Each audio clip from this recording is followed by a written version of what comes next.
Assalamualaikum warahmatullahi wabarakatuh. Kami dari kelompok 3 yang beranggotakan saya Laila Mu'afatin dengan NIM 210103110011 dan Azhari Nur Setiawan dengan NIM 210103110012. Kami akan menjelaskan atau menerangkan tentang konsep dasar sintaksis. Baik, yang pertama yaitu tentang pengertian sintaksis. Jadi sintaksis itu apa sih? Sintaksis yaitu cabang ilmu linguistik yang mengkaji tentang hubungan antar kata, tentang susunan kata yang akan menjadi kalimat, dan struktur internal kalimat. Singkatnya, sintaksis ini merupakan ilmu yang mempelajari tentang struktur kalimat. Nah, struktur kalimat ini meliputi tentang kata, meliputi frasa, klausa, dan juga kalimat. Kemudian, di dalam sintaksis itu juga terdapat yang namanya alat-alat sintaksis, yang dengan adanya alat-alat tersebut, itu nanti kalimat itu akan menjadi kalimat yang mengalami struktur ataupun makna. Nah, di antara alat sintaksis itu yaitu urutan kata, bentuk kata, kata penghubung, dan juga unsur suprasegmental. Nah, contoh saja, sebuah kalimat itu jika urutannya berubah, pasti akan menimbulkan perubahan makna juga. Contoh, misalnya ayah membaca koran. Nah, jika urutannya diubah dengan koran membaca ayah, nah itu pasti tidak akan masuk akal. Baik, yang kedua tentang tataran analisis sintaksis. Tataran analisis sintaksis ini ada 3 macam, yaitu fungsi, kategori, dan peran. Fungsi yaitu merupakan yang merujuk pada hubungan unsur-unsur kata yang dilihat dari sudut pandang penyajiannya. Kemudian kategori. Kategori merupakan kelas kata yang nantinya akan menjadi pengisi dari fungsi-fungsi sintaksis tersebut. Kemudian yang ketiga yaitu peran. Peran merupakan makna yang terkandung di setiap unsur-unsur fungsi sintaksis. Fungsi. Fungsi terdiri dari subjek, predikat, objek, pelengkap, dan keterangan. Nah, itu semua apa sih? Yang pertama, subjek. Subjek yaitu pelaku. Pelaku yang melakukan aktivitas atau perbuatan atau tindakan. Kemudian yang kedua yaitu predikat. Predikat merupakan perbuatan atau tindakan yang telah dilakukan oleh si pelaku, si subjek tadi. Kemudian yang ketiga yaitu objek. Objek merupakan unsur yang terkena tindakan, unsur yang dikenai tindakan oleh subjek tersebut. Kemudian yang keempat ada pelengkap. Pelengkap di sini berfungsi sebagai unsur yang melengkapi objek ataupun informasi. Kemudian yang terakhir yaitu keterangan. Keterangan di sini juga berfungsi untuk menerangkan subjek, menerangkan predikat, menerangkan objek ataupun pelengkap. Nah, sebagai contohnya, misalnya pada kata dalam suatu kalimat, ibu memasak nasi yang banyak di dapur. Nah, di situ di kalimat tersebut ada beberapa fungsi. Yang pertama, ibu. Ibu menduduki fungsi subjek karena dia adalah seorang pelaku. Kemudian memasak.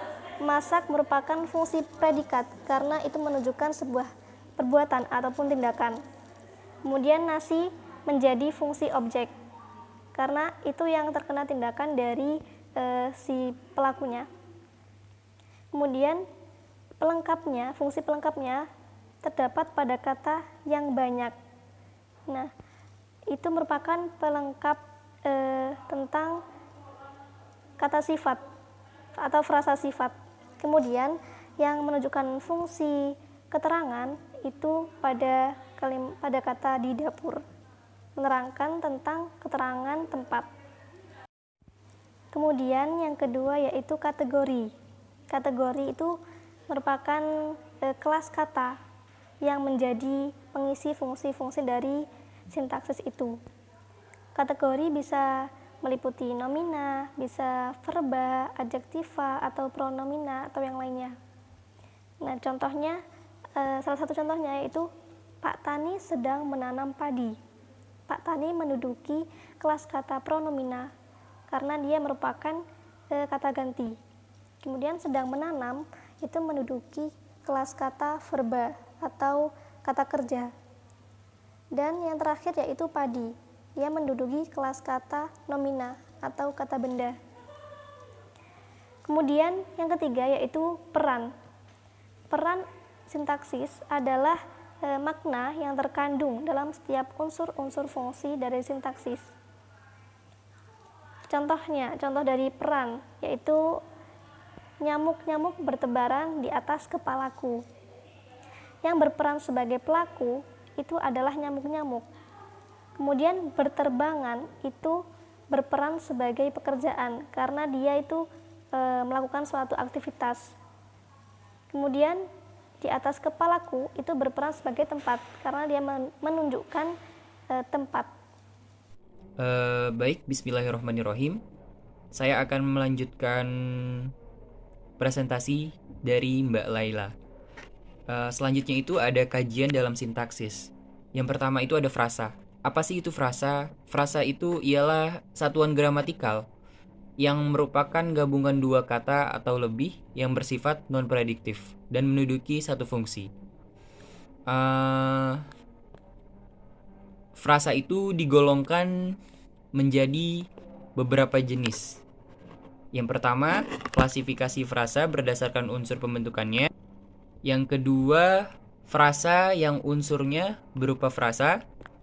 Lalu yang kedua ada klasifikasi frasa berdasarkan unsur pusatnya. Berdasarkan unsur pusatnya, frasa dibagi menjadi dua bagian, yaitu frasa endosentris dan frasa eksosentris. Apa sih frasa endosentris itu? Frasa endosentris itu frasa yang memiliki unsur pusat. Kalau frasa eksosentris ialah frasa yang tidak mempunyai unsur pusat. Lalu selanjutnya ada klausa. Klausa adalah satuan gramatik yang ditandai dengan adanya fungsi predikat. Lalu klausa dikelompokkan berdasarkan beberapa sudut pandang. Yang pertama, berdasarkan strukturnya. Yang kedua, berdasarkan unsur predikatnya. Dan yang ketiga, berdasarkan unsur negasinya. Lanjut, pembahasan yang terakhir yaitu kalimat. Dalam berbagai literatur, banyak kita temukan bahwa kalimat diartikan sebagai kumpulan kata yang berhubungan dan memenuhi unsur subjek, predikat, dan objek. Kalimat itu penguraiannya itu banyak. Yang pertama ada berdasarkan jumlah klausanya. Berdasarkan jumlah klausanya ini kalimat dibedakan menjadi kalimat tunggal dan kalimat majemuk. Berdasarkan unsur ini ada tidaknya unsur negasi kalimat dan lalu yang kedua maksudnya itu ada unsur negasi. Berdasarkan ada tidaknya unsur negasi, kalimat dibedakan menjadi dua, yaitu klausa positif dan klausa negatif. Klausa positif ini ialah kalimat yang tidak mempunyai unsur negatif.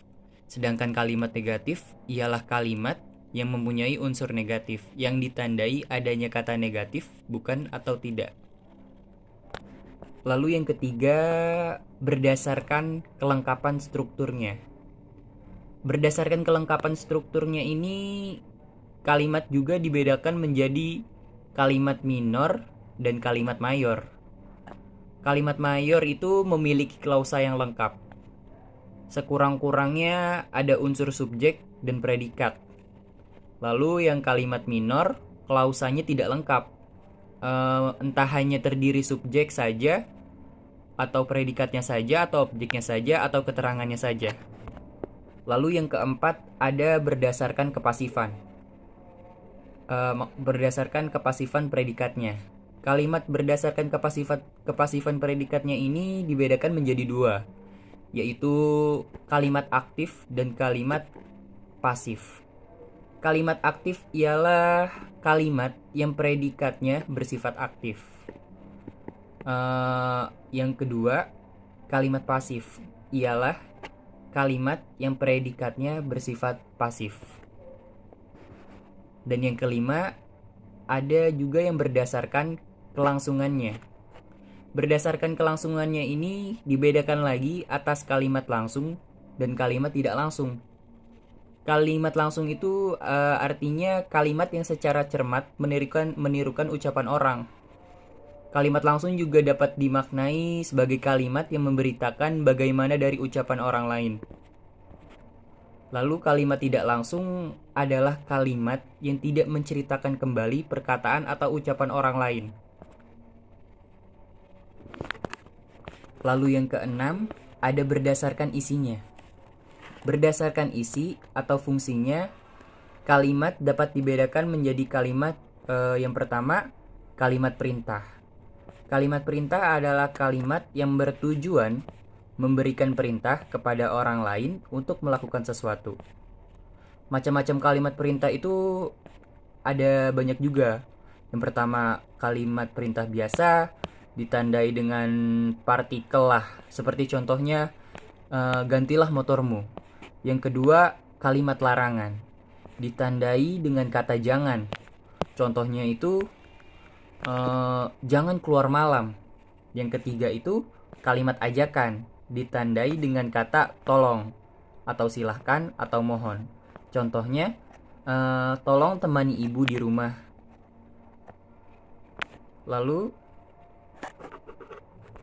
Lalu yang ketujuh ada kalimat berita. Kalimat berita adalah kalimat yang isinya memberitakan sesuatu. Macam-macam kalimat berita itu juga ada banyak. Yang pertama, kalimat berita kepastian. Lalu ada juga kalimat berita pengingkaran. Dan ada juga kalimat berita kesaksian. Lalu yang ketujuh ada kalimat tanya.